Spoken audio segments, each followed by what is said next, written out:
Saudações!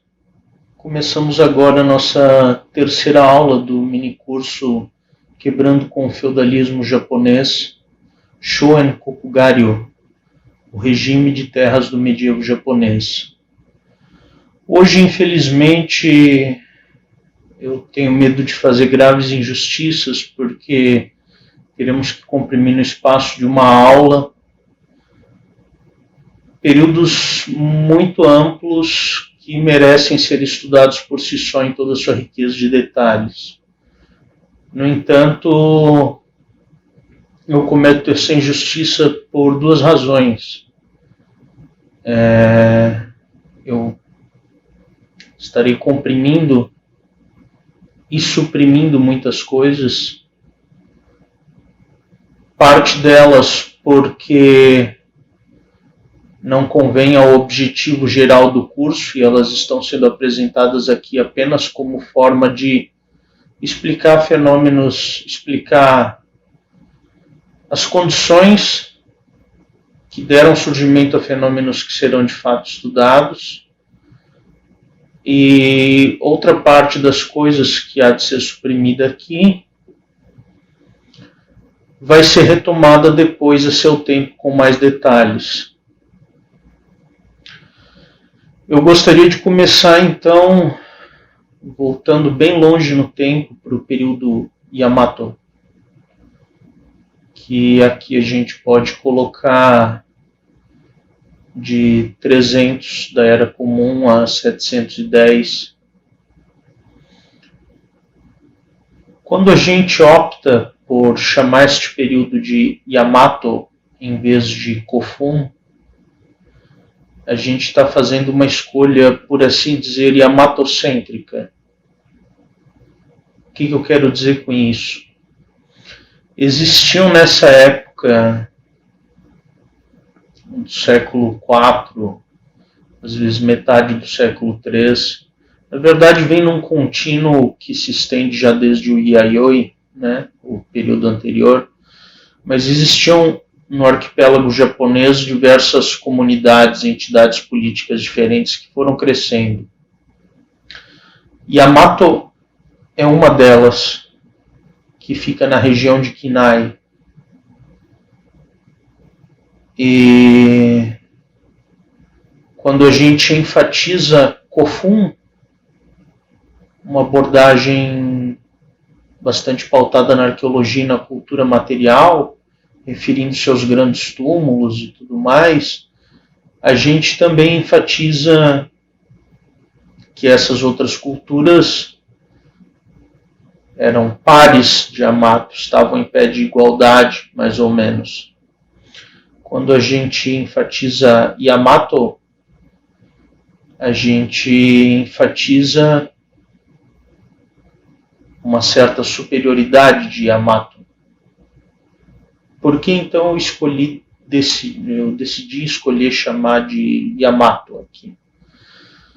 Porque para nós o que vai contar é a história de Yamato, que vai vir a ser o que a gente conhece hoje por Estado japonês. Então, durante estes séculos do período Yamato, o que a gente vai ver é uma lenta progressão, onde o Estado de Yamato vai subjugando outras comunidades, seja através da força, seja através de alianças onde ele acaba com o tempo tornando-se o par mais forte, por assim dizer.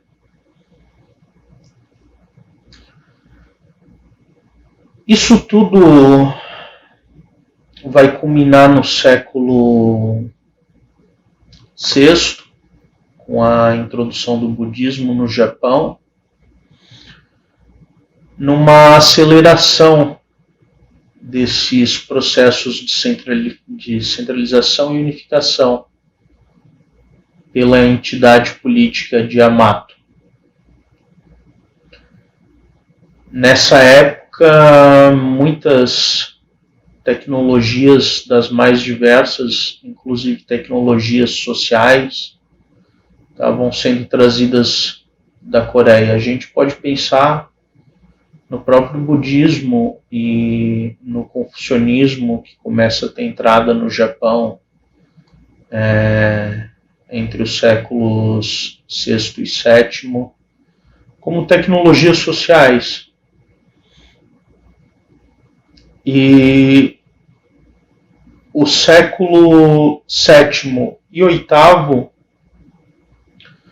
vai intensificar muito esse processo de importação de tecnologias do continente asiático. E aí, principalmente tecnologias sociais, maquinário político e estatal, planejamento urbano e outras coisas do gênero. Há uma razão para isso, no entanto.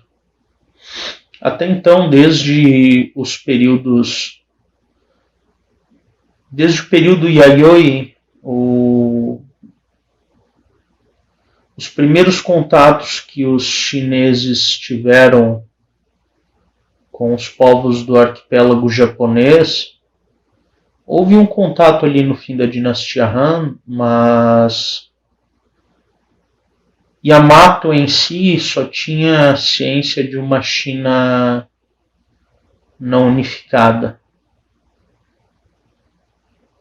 A última vez que a China estava unificada foi na dinastia Han, que termina por volta de 200 da Era Comum. Não tenho o ano exato de cabeça agora.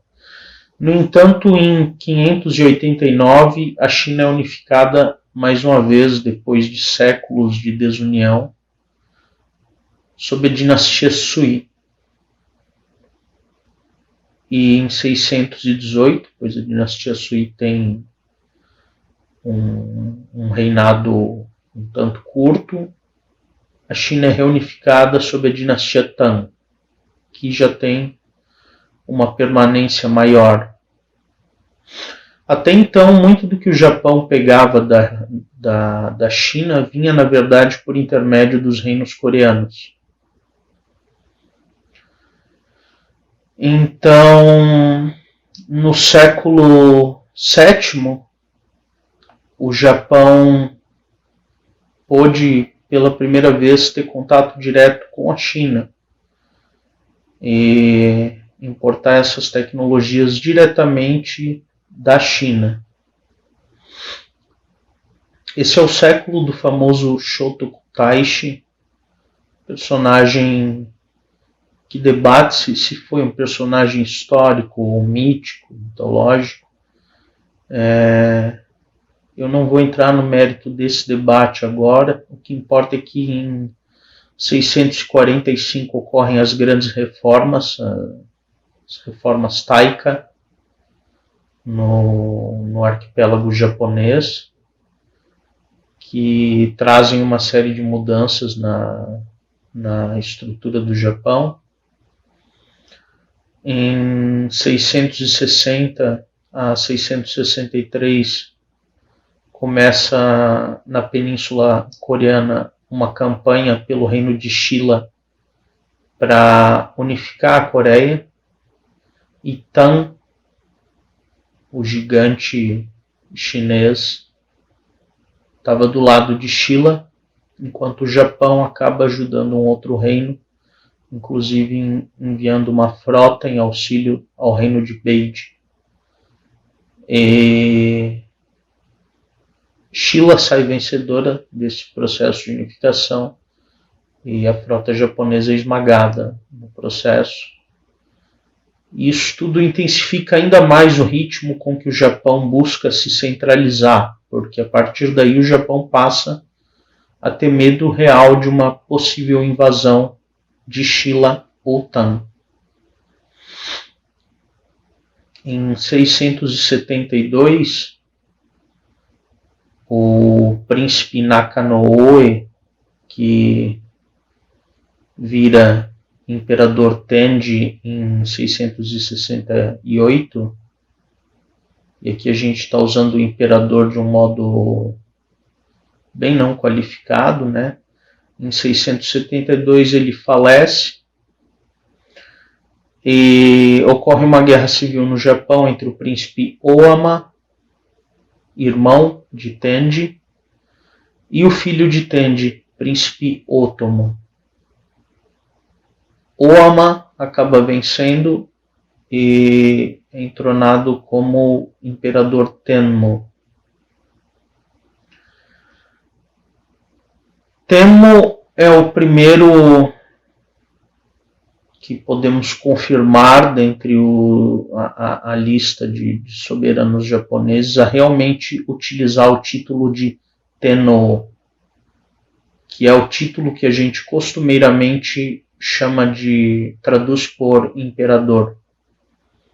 Antes disso acredita-se que os outros soberanos de Yamato eram chamados pela designação de Okimi, que diante do resto das elites japonesas ao redor do arquipélago, não só na região de Kinai, onde localizava-se Yamato, mas também nas outras regiões, dava a entender mais uma relação de primos inter pares, ou seja, ele era o primeiro dentre os seus pares. Com as grandes reformas de 645, a gente já começa a ver um movimento de centralização mais forte. A partir do reinado do Tenmu, isso só aumenta. Isso tudo vai culminar em 710 na construção da primeira capital realmente permanente do Japão, Heijō, que a gente conhece hoje por Nara, por isso o nome do período que começa em 710 é período Nara. Aí a gente já tem de fato um Japão unificado, boa parte do arquipélago japonês foi unificada e aqui não foi, está sendo. Por exemplo, as regiões mais ao leste e norte da ilha de Honshu, vive nelas uma minoria étnica, os Emishi, que até hoje não se sabe se são os Ainu, que são um povo autóctone do Japão e são uma minoria étnica, ou se os Emishi eram outro povo. Esse debate ainda existe. Mas há uma resistência muito forte dos Emishi a essa conquista de Yamato, e há campanhas sangrentas ao longo do século VIII e do século IX, até que de fato a região é mais ou menos pacificada, com de vez em quando uma rebelião ou outra ocorrendo ao longo do período Heian. Durante esse período Nara, que a gente vai ver a promulgação em 702, alguns colocam em 701, do código Taihō Ritsuryo, em 718 do código Yoro Ritsuryo. E é por esses códigos Ritsuryo, na verdade, tem outros dois códigos que possivelmente existiram anteriormente. O código Asuka e o outro eu acho que é o código Kiyomihara ou algo assim, mas eles não sobreviveram e a gente não tem provas concretas deles. O que importa é que esses códigos mudaram completamente a natureza do Japão em si e das relações que se davam dentro do Japão.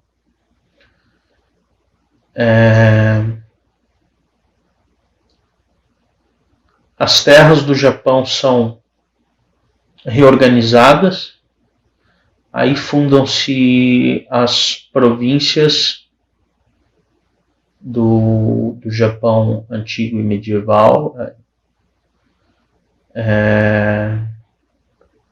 O território todo é dividido em províncias, e essas províncias em distritos, e esses distritos em vilas administrativas. Não são vilas orgânicas, são unidades meramente administrativas. Essa organização em províncias ela sofre algumas mudanças, mas até o fim do primeiro século do período Heian, ela ganha o caráter que a gente conhece, que perdura até 1868, que é o Japão dividido em 66 províncias e 2 ilhas que são tratadas como províncias também. Vale lembrar que quando a gente fala de Japão aqui, a gente não está incluindo o arquipélago de Okinawa e a gente não está incluindo o Hokkaido.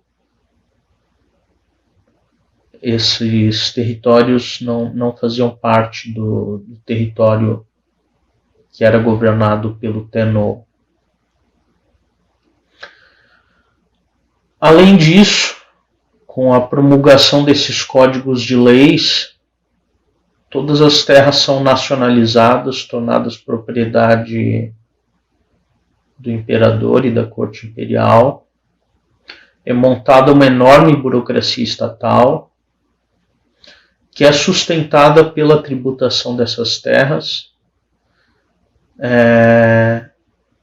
A aristocracia é dividida em um sistema extremamente complexo de graus de corte. E, além disso, a gente vê que os clãs que localizavam-se perto de Yamato, perto da capital, eles passam a integrar essa aristocracia, enquanto os clãs provinciais, que antes no período Yamato eram aliados muito importantes e muito poderosos também, esses clãs provinciais mais distantes vão sendo relegados a um status de, no máximo, magnatas locais de territórios distantes. A princípio eles mandam nas terras provinciais, mas em algum momento entre 672 a 718, sabe-se que isso mudou para um outro sistema onde quem governava de fato as províncias era um governador provincial com mandato primeiramente de 6 anos, depois reduzido para 4 anos. E, em suma, toda a antiga aristocracia do Japão, seja localizada em Yamato, seja de outros territórios, torna-se uma burocracia subordinada ao regime central.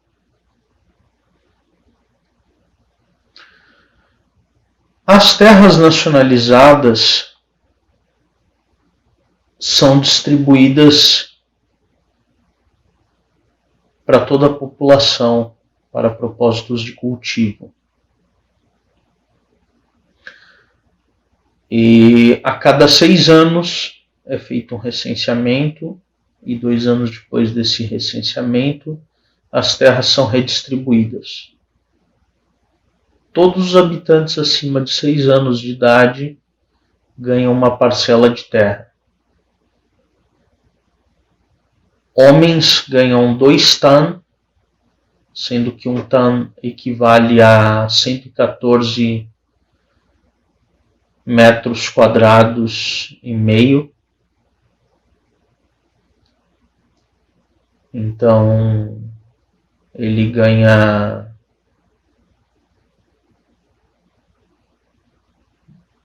quase perto de 230, 229 metros quadrados para cultivo.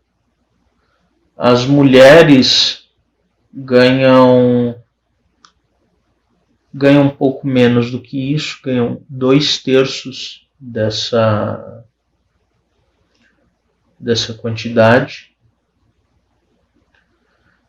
E isso para camponeses considerados livres, né? E aí para os escravos que ganham terras, para os escravos de cultivo, a proporção é ainda menor. E sobre essas terras incidem diversos tipos de impostos.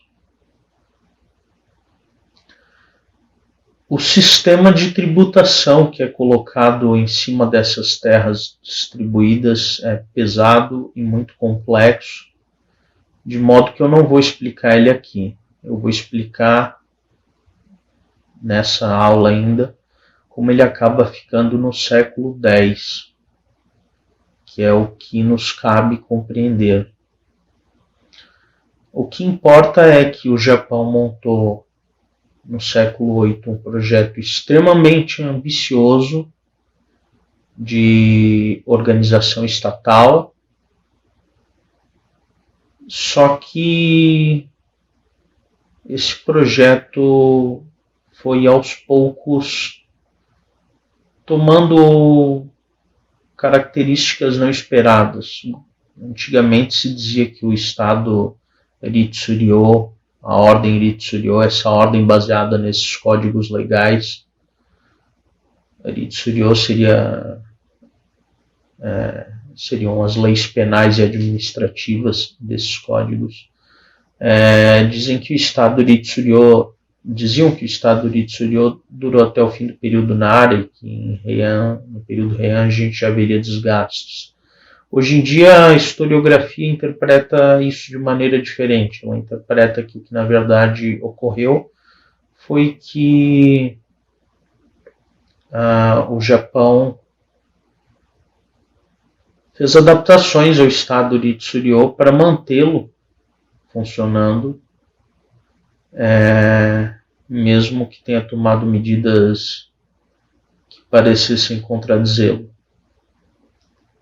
É também um tópico bastante debatido na historiografia, mas, enfim, essas redistribuições de terras e recenseamentos, bem, em 794 a capital muda para outra capital permanente,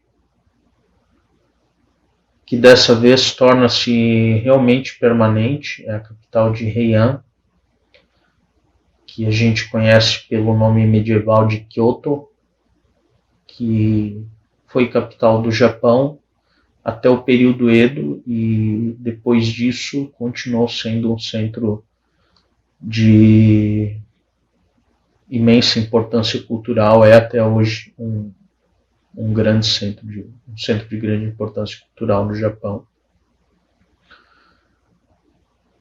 E ao longo do século seguinte, do primeiro século do período Heian, século IX, os recenseamentos e realocações de terra vão diminuindo, até que pelo século X eles desaparecem por completo. Era muito oneroso mobilizar funcionários para esses projetos de recenseamento, etc. Era muito custoso para o Estado e acaba não sendo mais interessante continuar com esse sistema. O século X, que viu o fim dessas redistribuições de terra, também vê mudanças no modo como o governo lida com a tributação e mudanças no poder dos governadores provinciais.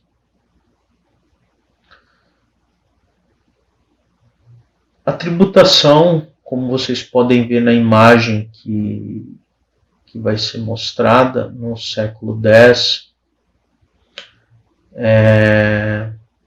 era composta por uma série de outros tributos que são unificados sob o nome de Nengu, que eram pagos geralmente em arroz, ou seja, era um pagamento em espécie. E a soma disso, a média, mais ou menos, dava em torno de 8,9 soku por tan de terra. A média anual de colheita era de 35 soku por tan, ou seja, um tan rendia em média 35 soku de arroz. Quando uma colheita era muito boa, 50 soku de arroz. Condições excepcionais. Então o Nengu variava em torno de 17 a 25% da colheita ou mais. Ele não era um imposto sobre a colheita, ele era um imposto sobre a área de terra, a área cultivada. Então, se a colheita não fosse bem, a quantidade cobrada continuava sendo a mesma. E essas taxas diversas, elas são taxas porque a corvéia, o equivalente japonês à corvéia, é um imposto chamado Zoyo, que existia no período Nara, foi abolida depois, mas ela foi novamente instituída por autoridades provinciais. O que a gente passa a ver aqui é que, ao contrário do que ocorria nos séculos anteriores, onde a tributação era um assunto do governo central para com os cultivadores, no século X, isso passa a ser um assunto do governo central diretamente para com os governadores provinciais. Por que eu digo isso? O que acontece? Acontece que, em vez de ficar recalculando quanto cada terra gerava em termos de tributos e tudo mais, eles pegam os últimos recenseamentos e os últimos dados, estabelecem cotas provinciais, cotas para cada uma das províncias, e essas cotas elas são fixas. Há um movimento de pedidos dos governadores provinciais ao longo dos séculos pela redução dessas cotas e tal, mas o que acontece na verdade é que, com a fixação dessas cotas provinciais, os governadores provinciais, os kokushi, eles precisavam apenas se certificar de pagar essas cotas. O que sobrasse, o Estado não precisava receber. Então, o posto de governador provincial, que no começo do período, até para você deixar o mandato, você tinha que ter um relatório do serviço conduzido aprovado pelo futuro governador provincial, para daí você poder deixar o cargo. Todos esses princípios e práticas de boa administração vão caindo por água abaixo, ao ponto que o posto de governador provincial vira nada mais, nada menos do que uma forma da média aristocracia da capital poder enriquecer com as províncias. Tanto é que, entre os séculos X e XI, os governadores sequer vão às províncias às quais eles são enviados. Eles param de ir e deixam totalmente a cargo de ou representantes seus ou a cargo de elites locais com as quais eles forjam arranjos, e essas elites locais também estavam crescendo muito ao longo dos séculos XI e X, enriquecendo muito porque eram elites que muitas vezes, por exemplo, eram os governadores distritais ou apenas elites mesmo, membros muitas vezes descendentes daquelas antigas elites regionais que foram deixadas de lado no século VIII, mas que nunca perderam seu poder regional, agora voltavam como poderosos locais que muitas vezes viravam os coletores de impostos perante os cultivadores e viravam poderes privados nas províncias. Dito tudo isso, muito foi tirado para eu poder tentar dar uma base do que ocorreu com o Japão nos períodos Nara e Heian, pertinente ao assunto da nossa aula. Agora eu julgo que estamos prontos para, na aula seguinte, finalmente entrarmos no tópico dos Shoen. E a partir daí, as próximas aulas serão apenas sobre este assunto, o regime Shoen Kokugayo. Até lá.